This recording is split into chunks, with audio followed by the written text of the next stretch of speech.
Assassin's Creed is undoubtedly Ubisoft's biggest franchise.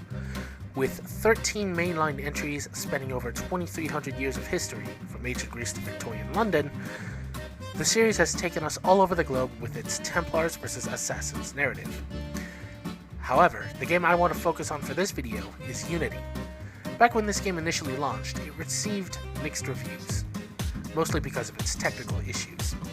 Ubisoft had to release several patches to fix whatever bugs and glitches there were. Even so, Unity wasn't well liked among the community.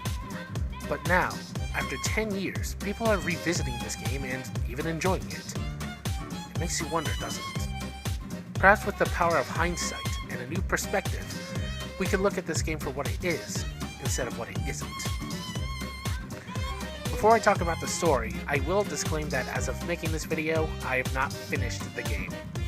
So instead of going into great detail, I'm going to quickly go over the intro. Unity follows the story of Arno Dorian. Like Ezio, Arno's father, Charles, was murdered in front of him as a child. Unlike Ezio, he was taken in by Francois de la Serre, a wealthy and influential Templar. The game then fast forwards to Arno as a young man, and a rather irresponsible one at that. Long story short, Arno sneaks into a ball to see Elise, his love interest and Francois' daughter. Francois is then murdered by some stranger. Arno is framed and arrested for said murder, breaks out of prison, and joins the Assassin Brotherhood. I don't have a lot to say about the story as a whole, but the little bit of it I played was decent. Unity's gameplay is some of the best I've seen from this series. It feels smoother and more refined than its predecessors, especially when it comes to stealth. Speaking of which, this feels like the first game where they got stealth right. You can actually sneak around and hide behind cover. On top of that, you have a lot of tools at your disposal.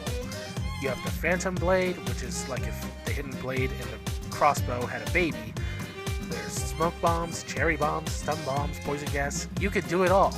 Combat is pretty good too. It doesn't flow like Black Flag, but it still requires skill and precision. There's an abundance of weapons to choose from as well, from small one-handed swords to rifles. I haven't used the guillotine guns at all, but I can only imagine what they feel like. Parkour is also a highlight. Unity's parkour system is the deepest in the entire series. You can vault over certain objects, pull yourself up to roofs at a certain angle, swing from a rod and then drop back down to the ground, roll to reduce the damage you take from a drop. The list goes on. And it's all topped off with some of the best and flashiest animation work in the entire Assassin's franchise. All in all, Unity's gameplay is seriously underappreciated and should have gotten more praise than it initially did. 10 years later, Unity is one of the best looking games in the entire series. The color palette, the lighting, everything in this game just looks so damn good. The setting of revolutionary France is beautiful, and it really makes you feel like you're there.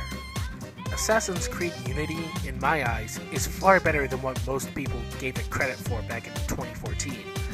It has so much going for it that was overshadowed by its unfortunate launch. But beyond that, Unity is a severely underrated game that, given a little more time in development, might have been one of the greatest games in the series.